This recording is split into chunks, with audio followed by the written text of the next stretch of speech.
hijas favoritas de la naturaleza. Todo el mundo las cuida y las admira. Reciben a diario elogios y cariño. Por ellas todo lo darían. Se pierden en sus colores y en su historia. Y al morir nunca son culpadas. Solo son recordadas con magia por sus pétalos y su fragancia. Entonces, ¿por qué querría la flor transformarse en una especie inferior? Con lo divertido que es sonreírle al sol, recibir la bendición de la lluvia, vivir libre de la tentación y la lujuria, llenar a la tierra de aroma y presumir el tornasol. ¿Por qué querría la flor ser un humano, arriesgándose a ser odiado, incomprendido y alejado, cometiendo errores, escapando de pecados, sin que nadie ni nada te garantice su cuidado? ¿Acaso las plantas se habrían equivocado? Te parezca cierto o no, las flores desean ser humanas, pues nada es más fuerte que los sueños, en especial los sueños de una flor.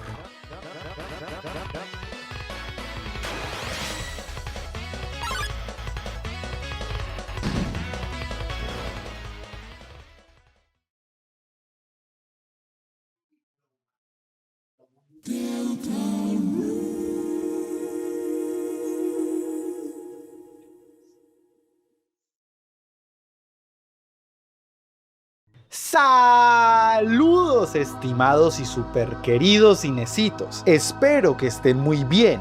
Me presento aquí ante ustedes en una nueva ocasión más emocionado y alegre que nunca, pues aparte de estar profundamente motivado por el apoyo de ustedes y el constante crecimiento del canal, hoy tengo el gustazo de hablarles de una obra que hace unos años llegó a mi vida en forma de un verdadero milagro. Un producto artístico que no deja de superarse con cada entrega y avance. Un auténtico ejemplar de la humanidad, ingenio, creatividad y vitalidad, siendo para mí la opus magnum de su creador, el legendario Toby Fox, y también quizá el mejor juego de toda la historia. Estamos hablando de Deltarune, un juego cuya existencia pulveriza todos los límites impuestos y conocidos con el fin de deslumbrarnos con la luz de la intrínseca capacidad de innovación y belleza que habita en nuestra especie.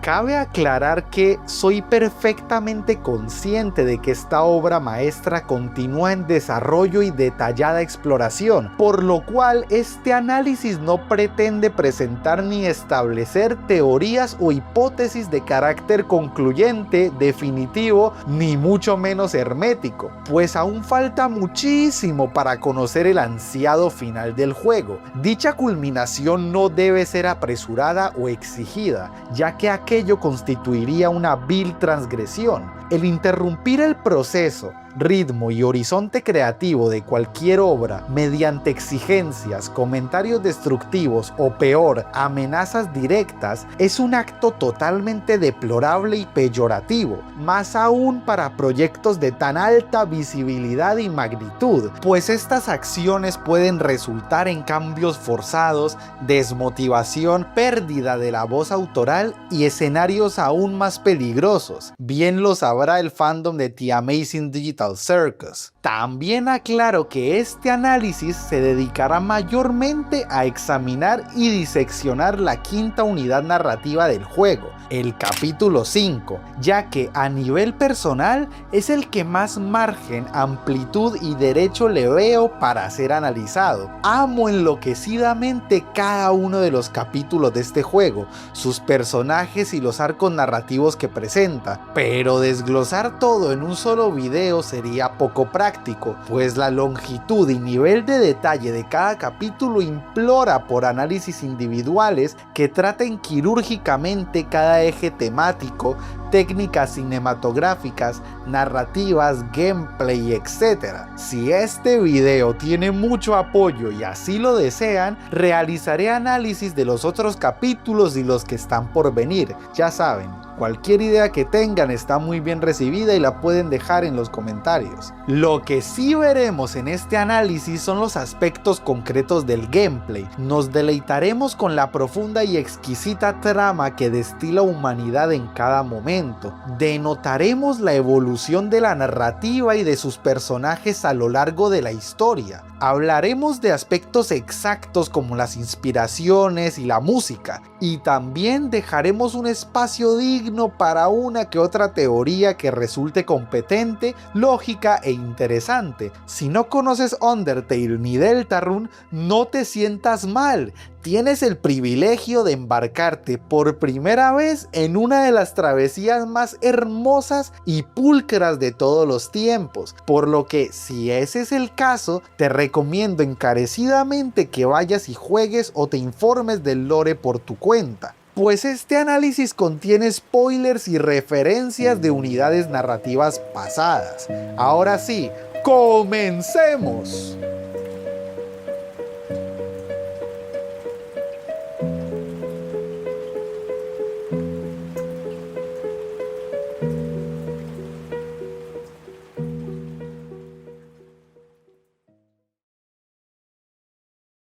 Para empezar, ¿qué es Deltarune? Pues en resumen, Deltarune es un juegazo.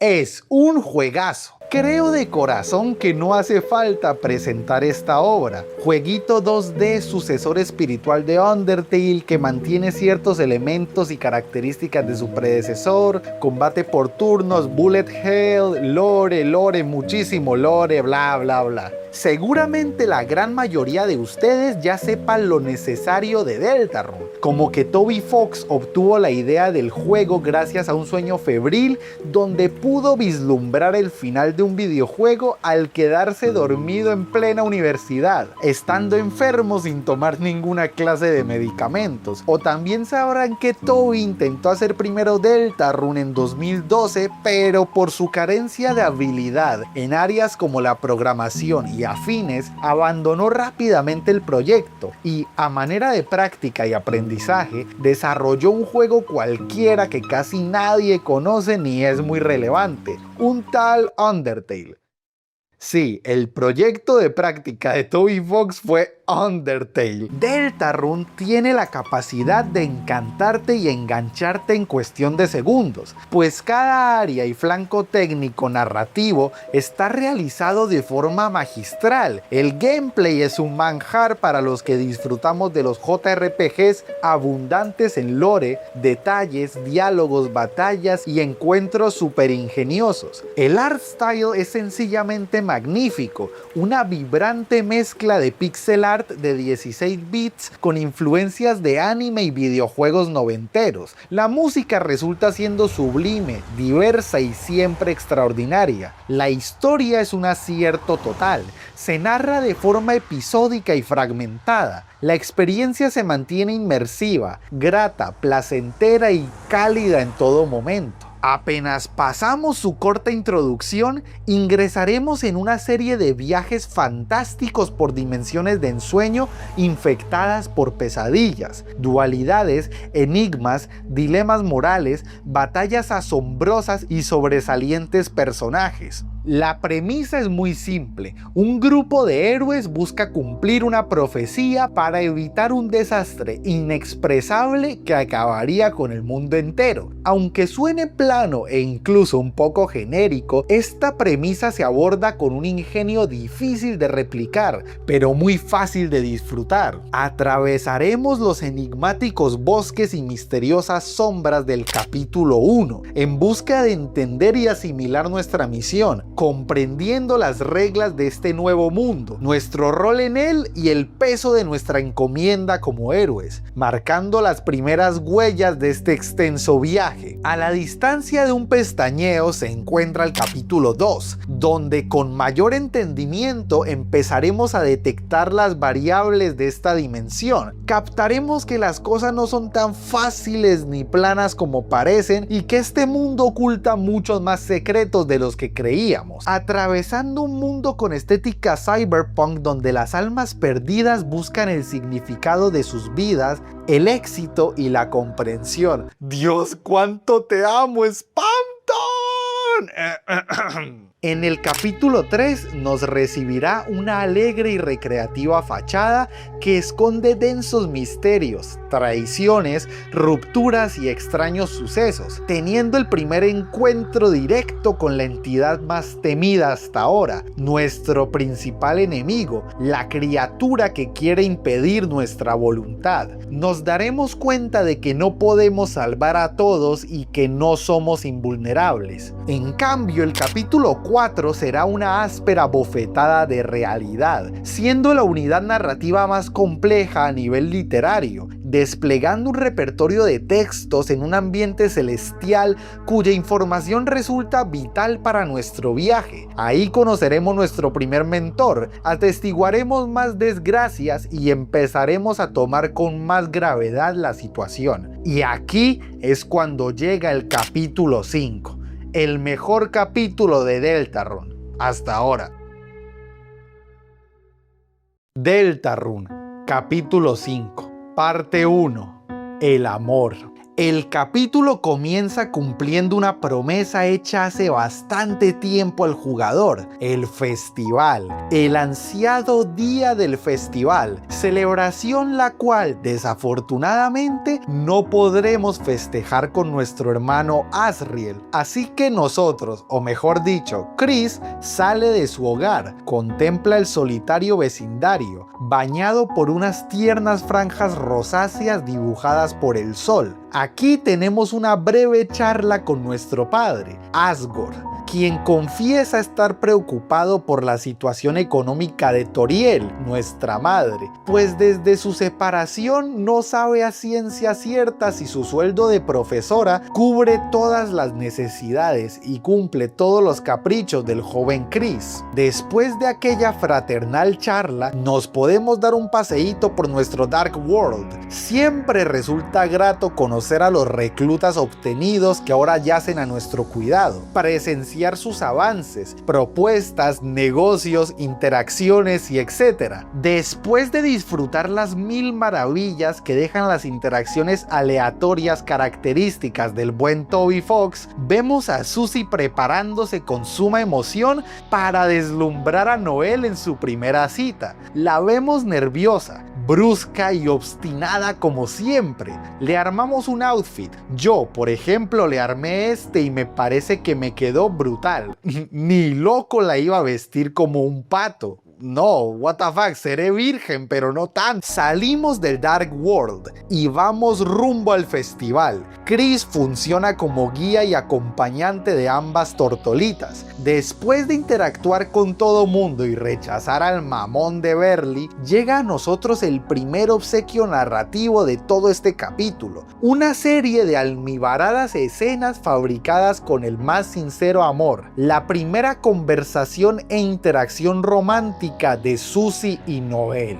Envueltas en el brillo naranja del ocaso y acompañadas de las olas del mar, Susie y Noel habitan el momento perfecto para hablar de sus sentimientos, los cuales hemos visto de forma tímida ocultos en algunos diálogos, una que otra insinuación y verso sugerente, que no termina en nada serio. Ahora, eso tiene la oportunidad de cambiar para siempre. Chris duerme, ellas conversan, intercambian una que otra palabra que las hace sonrojar. La madre de Noel la llama por teléfono y Susie, entendiendo la importancia de este irrepetible instante, sin pensarlo dos veces, arroja el celular de Noel. Ambas sonríen, pues parece que el momento no acabará, al menos todavía no. Sin embargo, Susie se preocupa por el estado del celular de Noel, por lo cual van a revisarlo. Susie lo recoge y queda en una conveniente pose de proposición matrimonial. Noel le propone observar el atardecer. Susie, sorprendida, acepta y repite algo que ya había dicho hace nada. Este puede ser uno de los mejores días de mi vida. Pero sabemos que Susie es Susie y de la nada se mete al agua. Se acerca a Noel, sujeta su mano y después la toma entre brazos. Dentro del agua se intercambian aún más palabras. Escuchan sus latidos mutuamente y deciden quedarse ahí, ignorando la coronación del festival, pues este momento es más bello e importante que cualquier coronación. Susie le hace una honesta promesa de amor, jurando que luchará por hacer que todos los días de Noel sean igual de lindos y esplendorosos como este, y a su vez confiesa tener hambre. Salen del agua, se observan, se sonrojan, la madre de Noel vuelve a llamar y esta vez Noel contesta con ferocidad y sin miedo alguno. Confiesa querer quedarse con Susie en este idílico oasis. Cuelga. Susie, sonrojadísima, va a comprar helados para las dos. El teléfono vuelve a sonar. Nos damos cuenta de que esta nueva llamada no era para quejarse, era para comunicar una emergencia, pues el padre de Noel se cayó mientras arreglaba cosas del festival y se encuentra muy mal. Noel sale corriendo a acudirlo y le pide a Chris que por favor le diga a Susie que ella sí quería quedarse. Y sin más, el idilio ha terminado. Susie llega y no encuentra nada. Esta empalagosa secuencia es, en su plenitud, uno de los retratos más soberbios y acertados que he visto respecto al romance, específicamente del galanteo y amorío juvenil, ya que evita eficazmente todos los clichés y momentos absurdos que suelen convertir a estas escenas en momentos prefabricados, totalmente predecibles, aburridos y lo más grave de todo, irreales, mostrando un mismo patrón romántico que termina siendo un estereotipo tan plano como detestable. Aquí no vemos el clásico axioma del agarrón de manos, la declaración súper larga y fluida, el beso lento que se ve o exageradamente ridículo o muy decidido, el picnic con la canastita, el tartamudeo excesivo, los efectos de sonido de animes o películas, para nada. Aquí lo que vemos es un acercamiento colosal y decisivo a la futura relación que ambas buscan.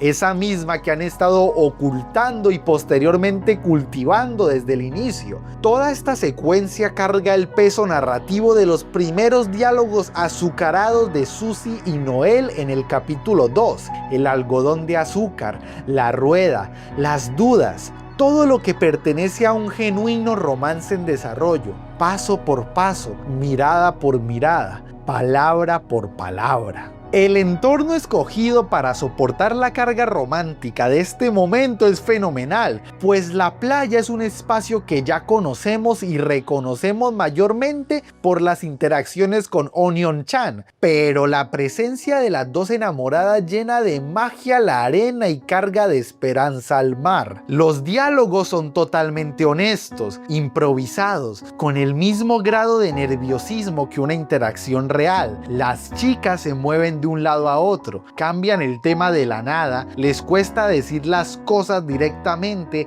se arrepienten, lo reintentan, se equivocan, pero lo disfrutan, son felices. Estoy seguro de que todos los que hemos tenido la dicha de estar enamorados nos habremos sentido bastante emocionados o incluso representados por este segmento, pues cataliza la esencia romántica, específicamente juvenil, con una precisión fascinante, nervios, emoción, entornos naturales, miedo a que termine el momento, buscar la oportunidad exacta, etc. Los diálogos claramente son acaramelados, pero no en exceso. Son confesiones sinceras de sentimientos incontenibles, acciones que buscan calar en el corazón del otro sin espantarlo. Ambas despliegan una partitura improvisada que es acompañada divinamente por una música dulce, soñadora y sencillamente maravillosa. Las muchachas estudian sus proxemias, conocen el latido de sus corazones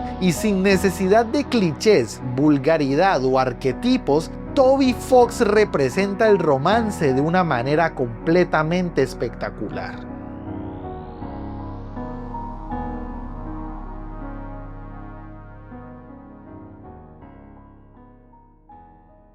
Parte 2.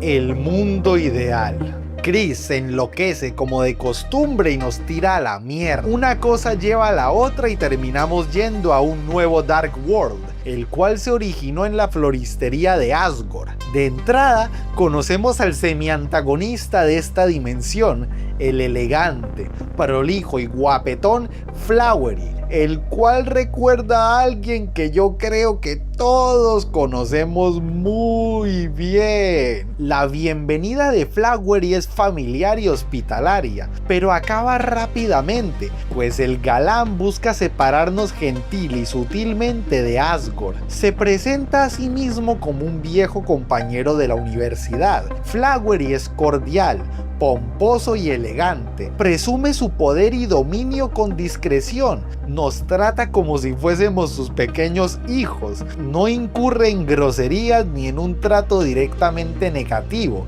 es tan diplomático como arrogante. También nos damos cuenta de que Flowey había encerrado al pobre Ralsei en un closet. Ahora nuestro objetivo es rescatar a Asgore de aquel sensual caballero con la finalidad de traerlo al mundo real y sellar la fuente como de costumbre. Comenzamos a transitar un mundo floral, plagado de hojas de cerezo, árboles y vegetación. En el camino suceden muchas cosas, resolvemos puzzles, vemos a Flowey convivir con Asgore, encontramos un pan gigante, peleamos, reclutamos, Flowey rompe la cuarta pared como si nada. Por azares del destino conocemos a un vaquero amarillo, un coso raro verde y una pequeña niña turquesa con rasgos orientales que no para de saltar y jugar por doquier. Después descubrimos que estas personas son las flores del catálogo de Asgore, las cuales representan las almas de Undertale a través de su color y posición.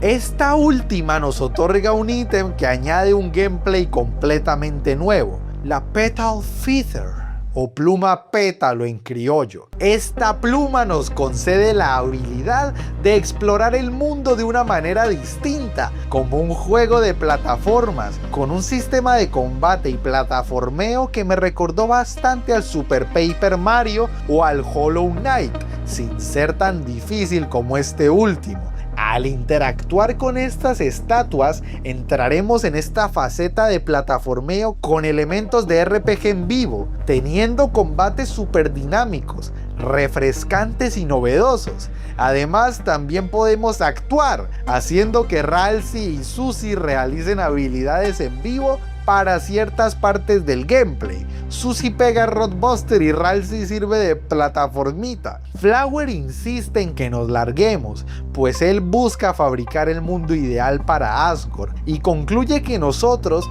somos un miserable estorbo en dicho plan. Después de subir utilizando la pluma pétalo, vemos la fuente oscura mientras que Flowey nos separa de Asgore y nos dice que si estamos siendo serios, vayamos a buscarlo al castillo. Nada que ver, pero aquí me pegué tremendo susto cuando pasó esto.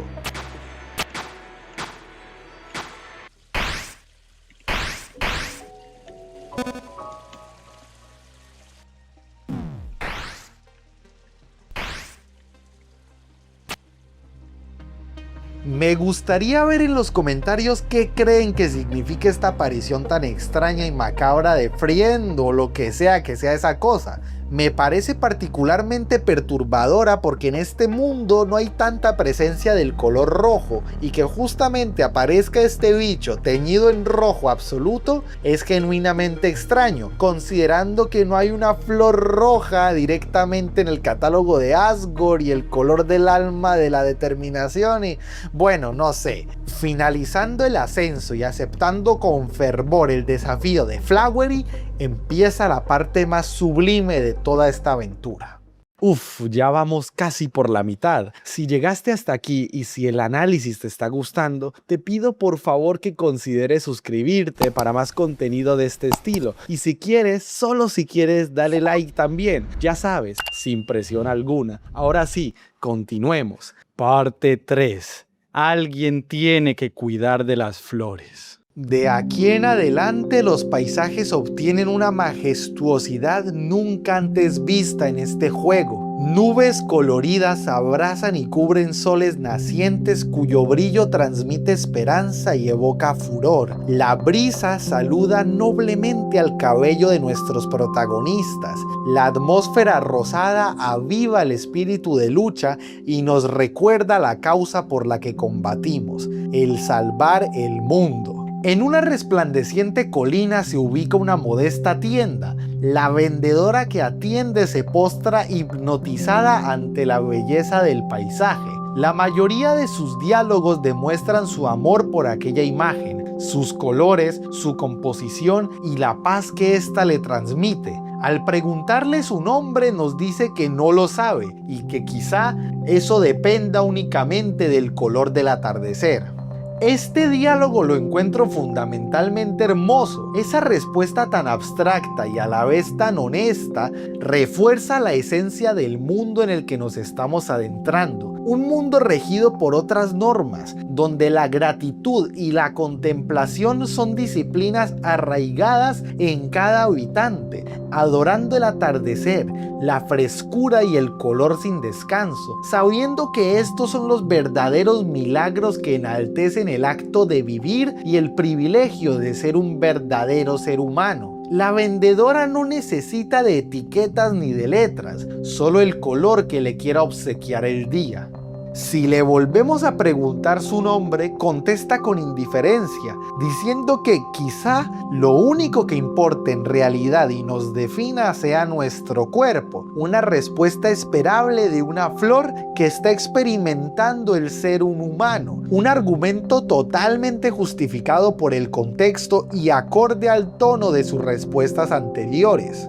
Lo que vende es lo normal: ítems, armadura y una peculiar llave de la que hablaremos más adelante. Conseguimos el huevo. Continuamos atravesando con ímpetu los diversos desafíos que trae esta dinámica de plataformeo. Recolectamos monedas rosadas, las cuales serán muy importantes para después. Nos volvemos a topar con Seth y Aqua hasta que llegamos al castillo, como se lo habíamos prometido a Flagwery. Y cómo no, aquí está para recibirnos. Flagwery cuestiona firmemente nuestro amor por Asgore. Argumenta que solo le hemos traído dolor y desgracia. La separación con Toriel y otros sucesos no han provocado más que dolor en el pobre Asgore. Es por esto que Flagwery promete llevar a cabo el mundo perfecto para que Asgore no sufra nunca más. Asgore emerge de las sombras, Ralsei se oculta en un arbusto cercano y Asgore termina empujando a Susie y a Chris, provocando su salida del Dark World. Los diálogos de Flagwery plantean un dilema gigantesco, pues por primera vez en una de estas aventuras los adversarios parecen tener un interés muy similar al nuestro. Flagwery busca, de forma heroica e implacable, deshacer todo el daño infligido en Asgore,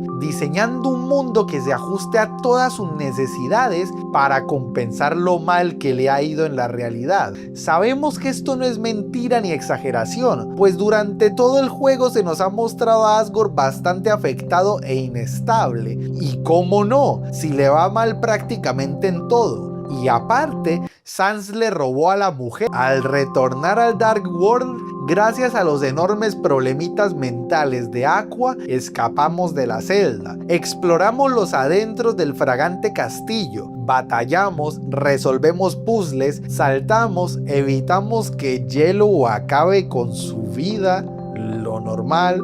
Sí, Yellow tiene una crisis gigantesca por una serie de mentiras que le dicen nuestros protagonistas, especialmente Susie, las cuales termina creyendo por completo, lo que provoca que se sienta indigno de estar vivo. Esto nos obliga a perseguirlo incesantemente para garantizar que no se haga daño. Todo este segmento es muy hilarante, plausible y estupendo, aliviando la carga de los diálogos y disipando la tensión con el más fino sentido del humor. Veremos cómo Yellow intenta explotarse, enterrarse, pegarse un corchazo, etc. Toda esta persecución nos lleva a un fino teatro, donde aparece alguien muy especial, Blue.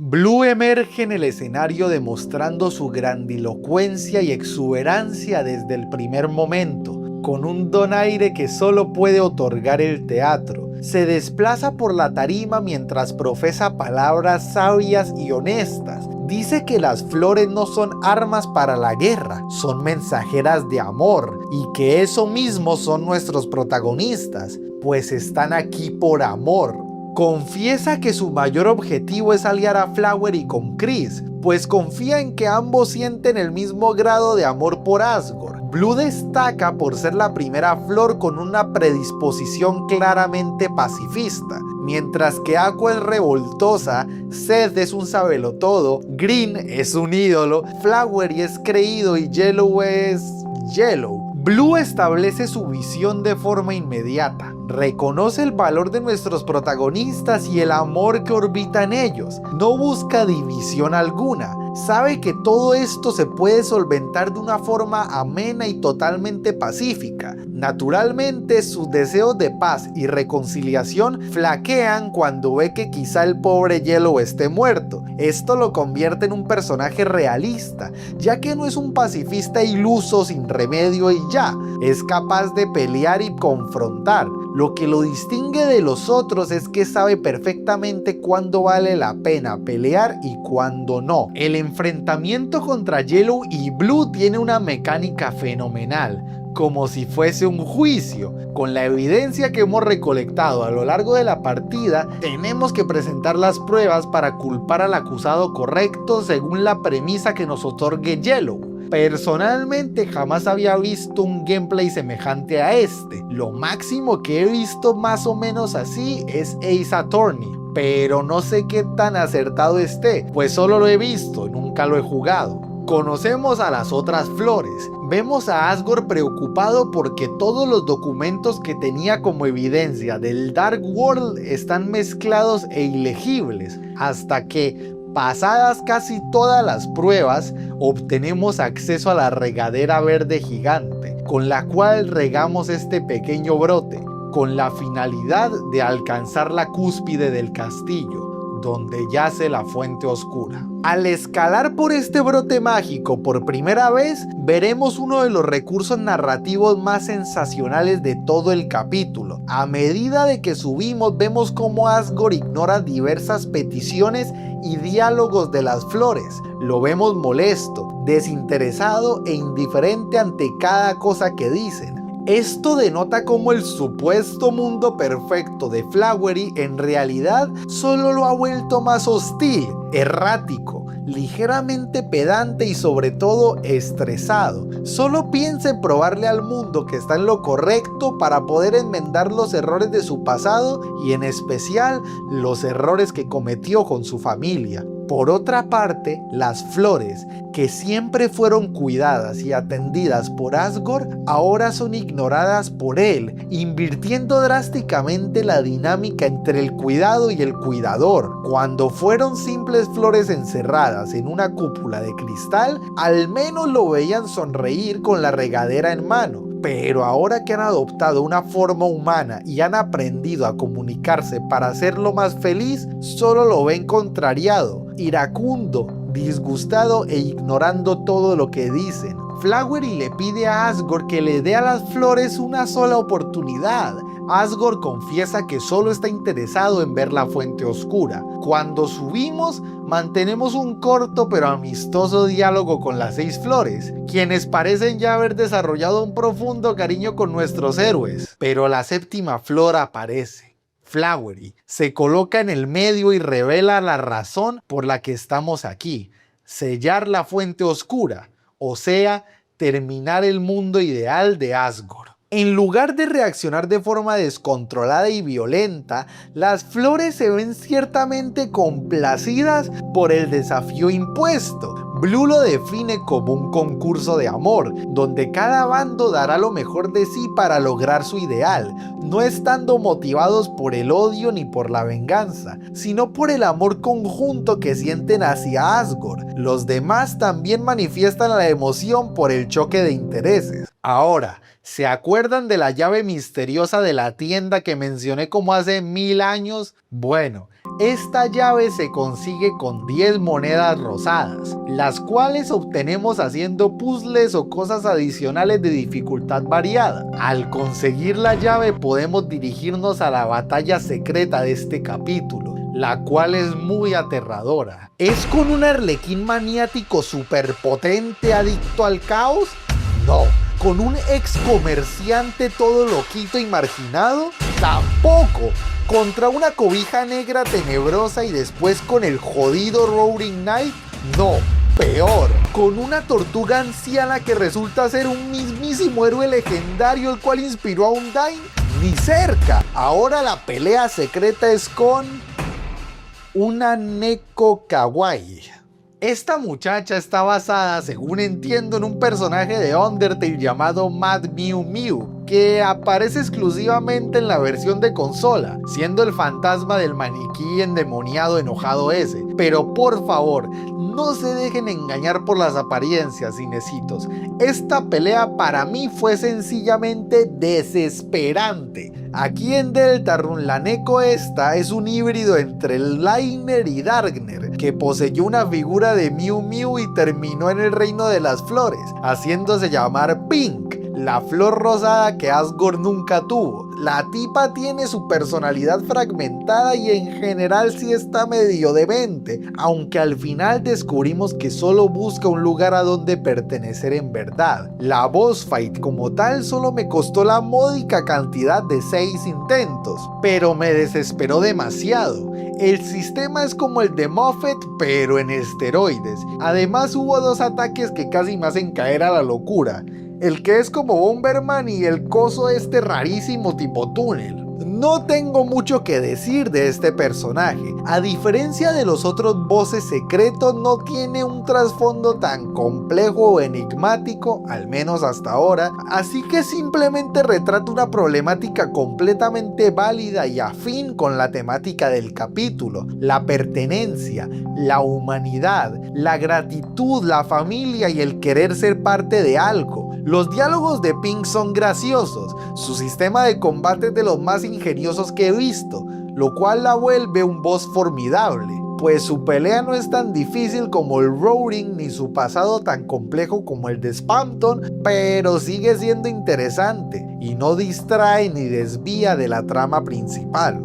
Después de la batalla podemos escoger entre 6 ítems, cada uno cuesta 3 monedas rosadas. Si se preguntan cómo conseguir las monedas rosadas y qué hace cada uno de estos ítems, ¿qué hacen acá, hermano? Esto es un análisis, no una guía full 100% del gameplay. Busquen ustedes, por Dios, hay una wiki. Continuando el gameplay principal, posterior a un par de excelentes enfrentamientos, nos topamos nuevamente a Flowey, quien ahora, más serio, procede a darnos la explicación más férrea y tenaz hasta el momento. Explica que cada flor fue cultivada por Asgore para formar parte de un ramo de flores que este le obsequió a Toriel. Asgore las regaba, les cantaba y compartía sus sueños con ellas. Diariamente las flores pensaban en alguna manera de retribuir la confianza, amor y cariño que Asgore les había dado durante tantos años, pero siendo flores no podían hacer mucho. ¿Qué mejor manera de expresar agradecimiento,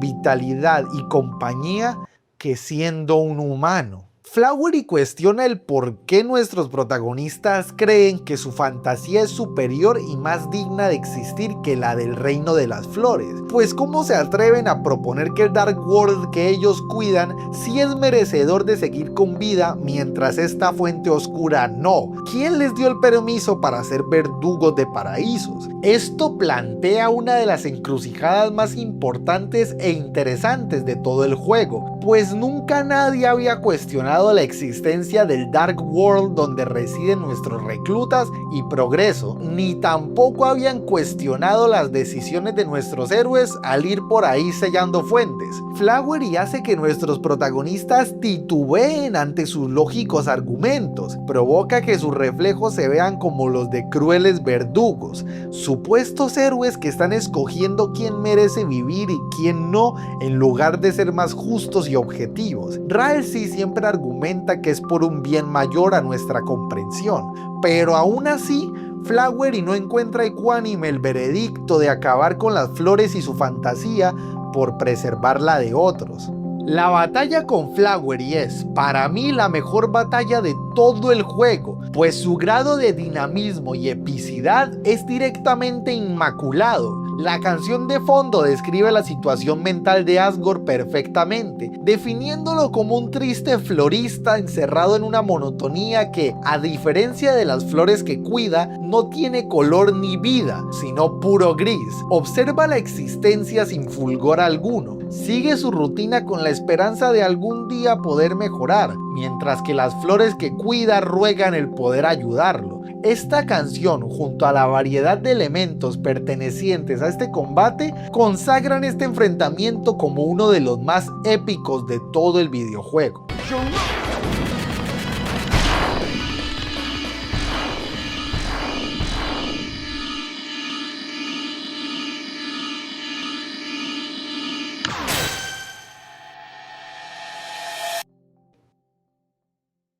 Asgore se percata de toda la situación, se disculpa, nos cuenta el por qué se obsesionó con todo este tema y su necesidad por demostrarle a la gente que no estaba equivocado. Decide regresar al mundo real. Floweri lo detiene, pues ¿cómo es posible que quiera retornar al mundo donde siempre está solo, donde es infeliz y marginado? Asgore contesta con una sencillez aterradora: alguien tiene que cuidar de las flores. Floweri no puede discutir con eso.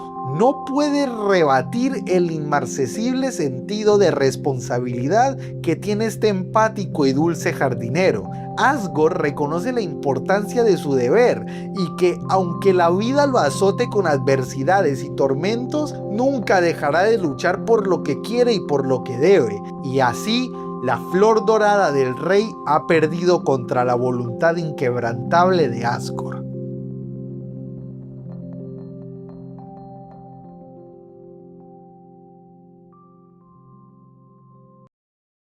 Parte 4.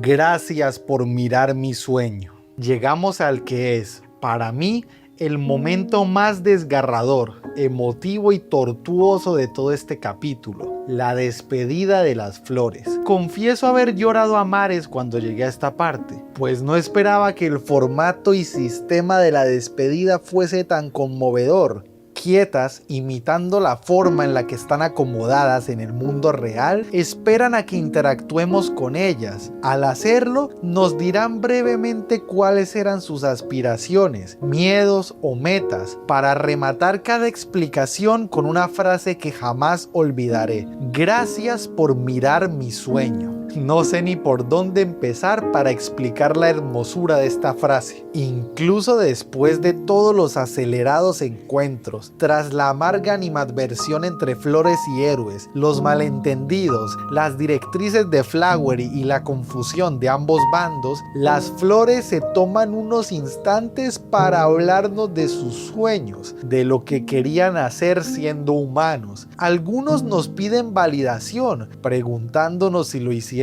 bien. Los sueños que nos describen no son nada exageradamente ambicioso ni surreal. No hablan de riquezas materiales, de poderío ni de dominación. hablan de cosas todavía más mágicas, inefables e invaluables. Blue quería sentir el amor recorrer su cuerpo y extremidades. Orange quería ser valiente. Green quería sentir los sabores de diversos platillos. Aqua solo quería jugar.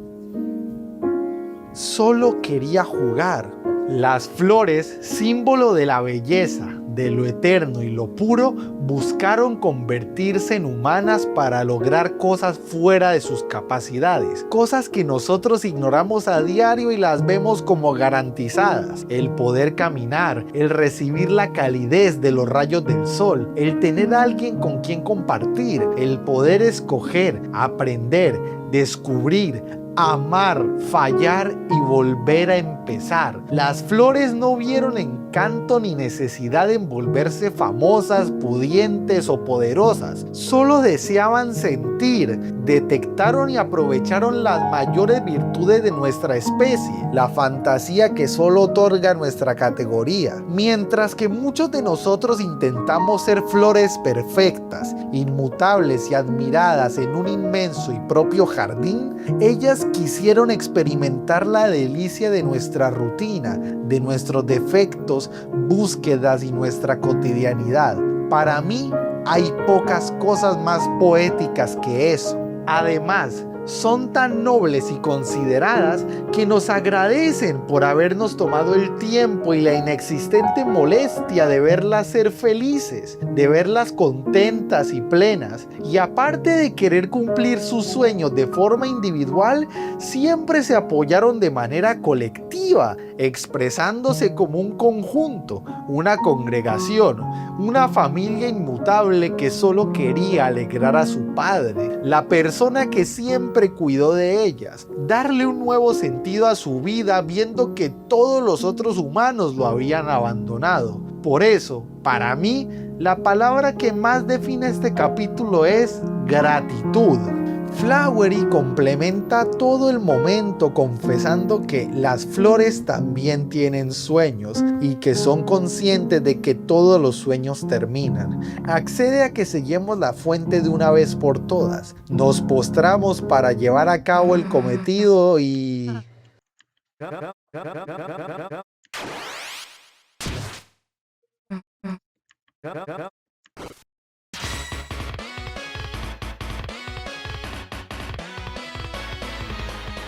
Floweri arremete con fuerza, decidido a rescatar a quien mantuvo con vida a sus hermanos, acarició sus pétalos con tanto cariño y les dio las razones necesarias para vivir. Y en un choque legendario con el mismísimo Roaring Knight, profesa la declaración definitiva: nada es más fuerte que el sueño de una flor.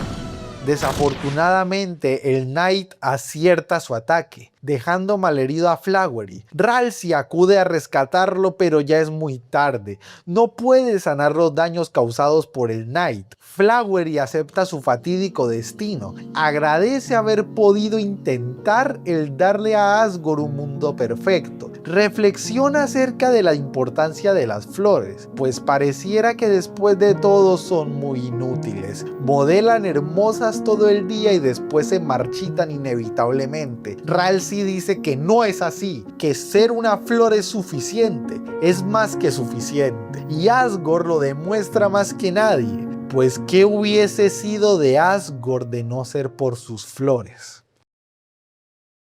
Snowgrave, o lado B. Por otra parte, la ruta Snowgrave o lado B de este capítulo es muchísimo más corta y directa que la pacifista, pero no menos compleja. Empezamos con Chris en su habitación nuevamente, pero aquí nos revelan que no ha salido de su cuarto en todo el día y que prácticamente se perdió de todo el festival. Toriel pide que salgamos, a regañadientes lo hacemos. Chris tiembla, no interactúa con los muebles de su habitación y al salir de la casa vemos a Susie, quien nos estaba esperando desde hace rato para ver lo que queda del festival. Antes de ir con Noel, Susie propone ver los restos del festival festival juntos. Aquí exploramos toda el área y en vez de vivir los acontecimientos como el romance de Noel y Susie o las diversas interacciones con los personajes, Susie nos narra los sucesos, nos cuenta cómo fue subirse al ferry con Noel, nos dice qué vendían los distintos stands de comida, todo en un intento de hacer que Chris se sienta incluido y animado, pues Susie nota que está más callado y raro de lo normal.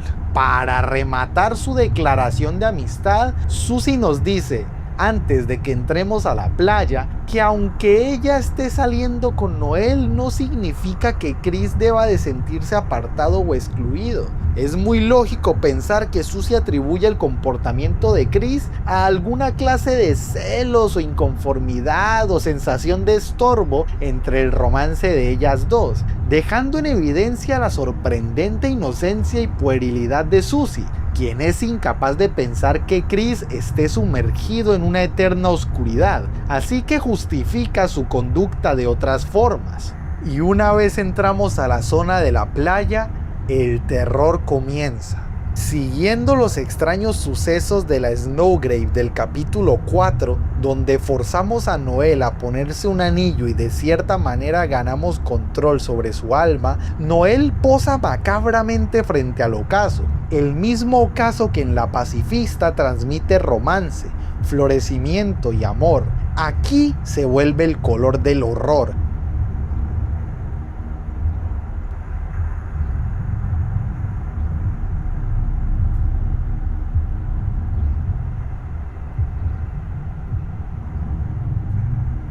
Noel confiesa sentirse capaz de lograr lo imposible cuando Chris le ordena qué hacer. Ella sabe que quizá todo esto no sea lo correcto, pero desde que Des, su hermana, se fue, está harta de vivir fingiendo una ejemplar normalidad, siendo la chica ordenada, con las mejores notas y siempre obediente. Nunca fue la misma desde que su hermana desapareció, pero gracias a Chris, ella logró sentir algo más, una sensación de libertad, entregándose por completo a las órdenes de Chris, pues según ella es lo único que puede cambiarla, es lo único que puede hacerla libre.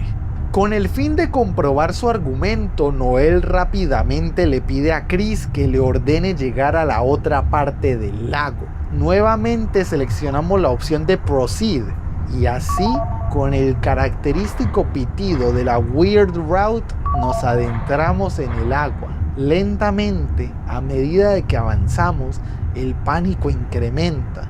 El agua nos cubre casi por completo.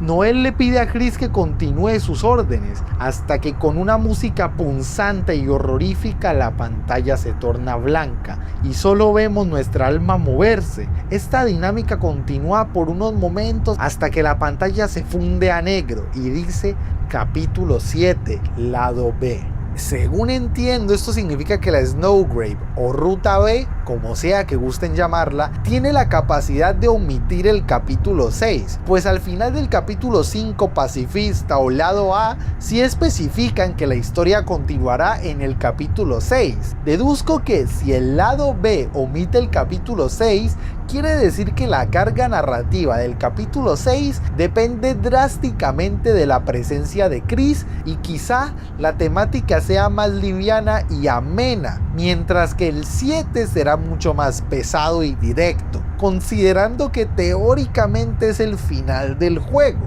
Me encantaría leer qué opinan de todo esto y qué interpretación le dan a esta ruta. ¿Qué creen que va a pasar? ¿Qué les gustaría que pase? Por favor, comenten. No hace falta aclarar lo perturbador que es todo este segmento. Es alarmante vislumbrar la oscura rebeldía de Noel potenciada por la maldad de Chris o nosotros el jugador, mostrándola corrupta y desviada, clamando a su líder que le dé las órdenes necesarias para que ella se sienta libre y poderosa. Al no tener control directo sobre su vida, Noel ve un rayo de luz en Chris, pues por primera vez halló una manera de cambiar las cosas. Ya no le importa distinguir libertad y libertinaje o cuestionar sus valores éticos y morales. Está plenamente guiada por el sentimiento, por la sombría esperanza de sentirse viva otra vez. Chris, silencioso y aterrador, no le dice absolutamente nada. Pienso que a Chris, por culpa de nosotros o por él mismo,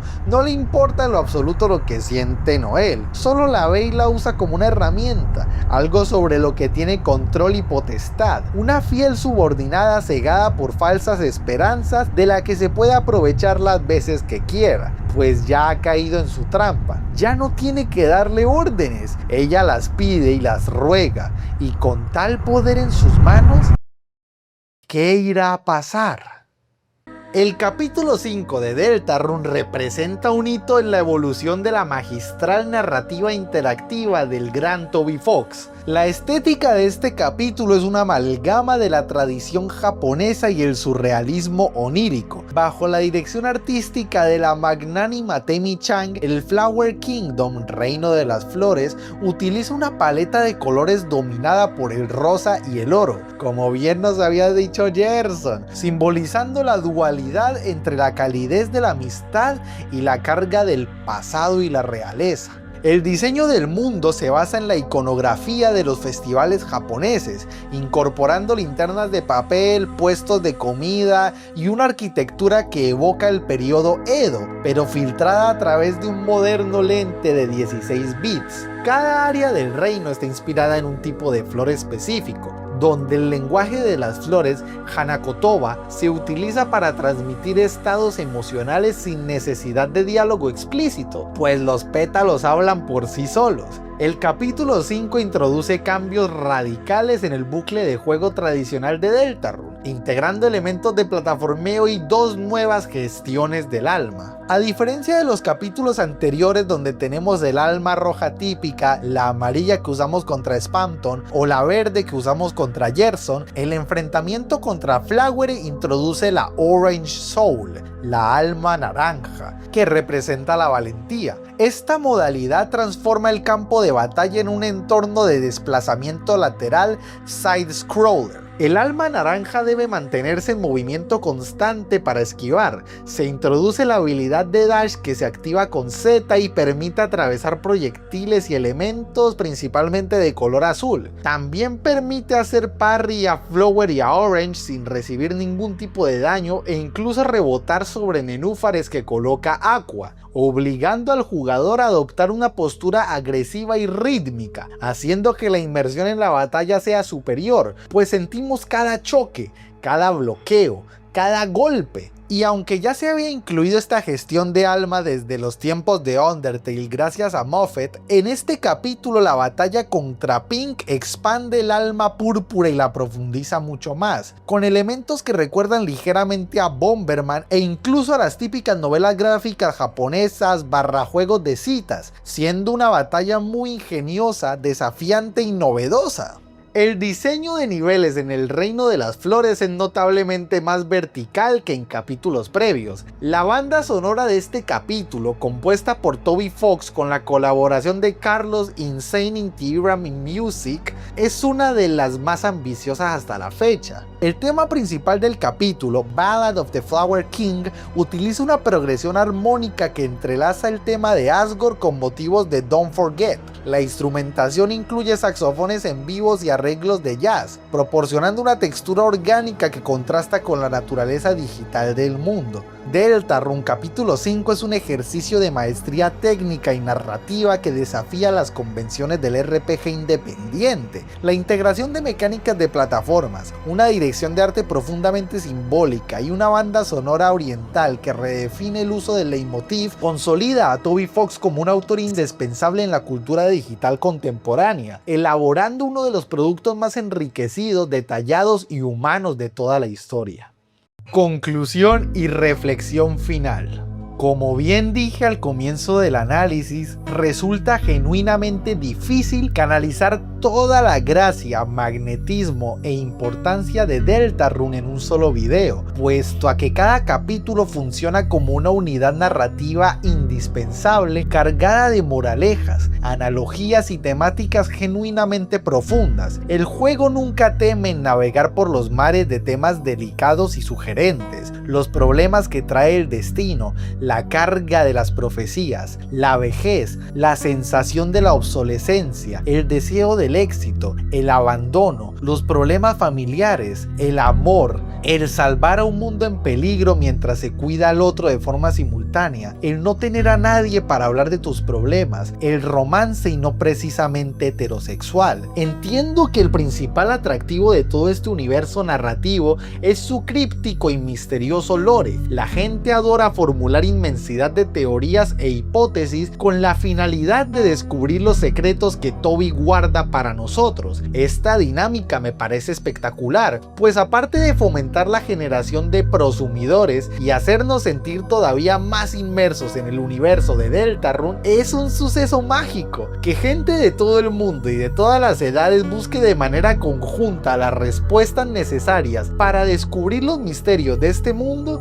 es un acto sencillamente hermoso. Pero a veces siento que la mayoría de personas pasan por alto el increíble contenido poético, filosófico y humanista que ofrece el juego en cada uno de sus capítulos. Cada diálogo está impregnado de autenticidad, los personajes se sienten verdaderamente vivos, cada decisión artística vista en los colores o escuchada en la música busca transmitir algo exacto. Deltarune emana un discurso de unión, fe y humanidad en cada segundo de su transcurso. No necesita de momentos adoctrinantes ni monólogos eternos que busquen imponer un ideal. Toby Fox ha logrado que en este universo todo hable por sí mismo, consecuencia merecida de una narrativa audiovisual impecable. Este capítulo en específico comprueba mi ponencia más que cualquier otro. Es la unidad narrativa con mayor contenido reflexivo, contemplativo y humanista que he visto en casi todos los juegos que he jugado en mi vida.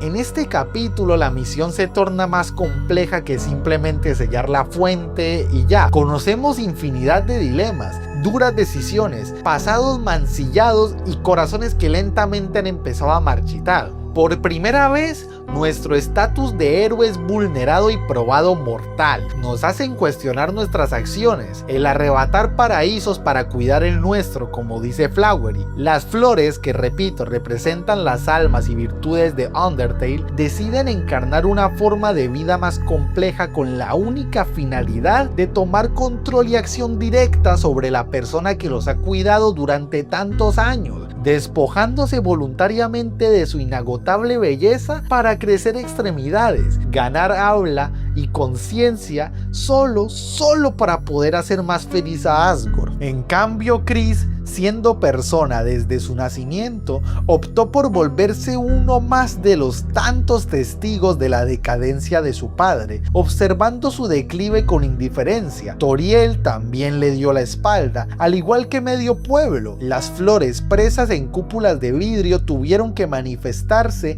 y hacer lo que los humanos podían pero nunca quisieron, reconociendo el intrínseco potencial que yace en nuestra especie, pero que no sirve de nada si no hay intención ni voluntad. Por ejemplo, Aqua es juguetona, infantil y despreocupada. Disfruta al máximo la movilidad que le otorga el cuerpo humano y su capacidad de jugar. Seth aprovecha el templo de la mente humana para llenarlo de conocimiento, para investigar, detectar y concluir. Disfruta al máximo de la virtud del pensamiento. Green encontró la felicidad mediante las papilas gustativas humanas, catando diversidad de platos y alimentando a sus hermanas flores. Disfruta al máximo la magia de la culinaria y el poder de alimentar a quienes más ama. Yellow siempre soñó con traer la justicia y rectitud a este mundo, adquiriendo la forma de un vaquero. Disfruta al máximo de poseer valores éticos y pensamiento crítico. Blue deseaba sentir cómo el amor recorría su cuerpo y expresarlo con este mismo de forma poética y teatral. Disfruta al máximo la kinesis y el arte escénico.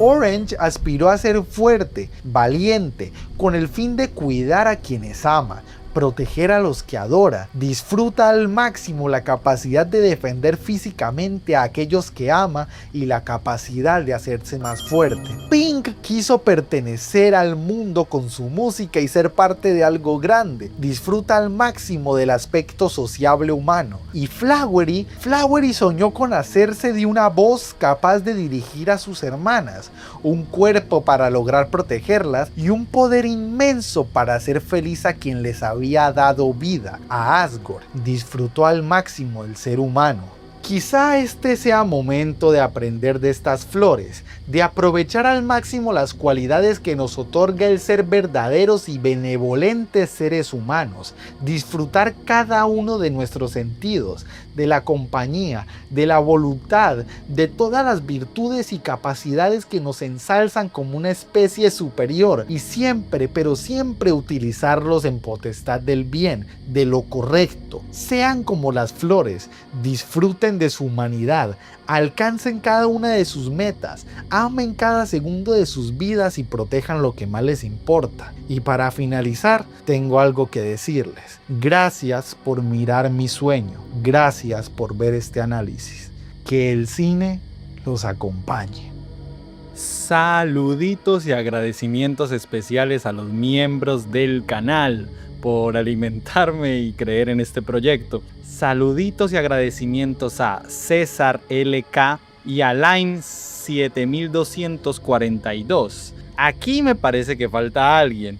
Chapo, uno de mis amigos, pero seguramente no ha pagado la membresía, se le olvidó o ya se aburrió. De todas formas, muchísimas gracias por creer en este proyecto y por inspirarme siempre a hacer más. Si llegaste hasta aquí, significa que algo de todo esto te importó y eso a mí me alegra infinitamente. Así que antes de que te vayas y nos volvamos a ver, 3 cosas. 1. Si no estás suscrito todavía, sería un honor tenerte. Y si ya lo estás, considera hacerte miembro del canal. Es la forma más directa de apoyar que este contenido siga existiendo y creciendo. 2. Deja un comentario.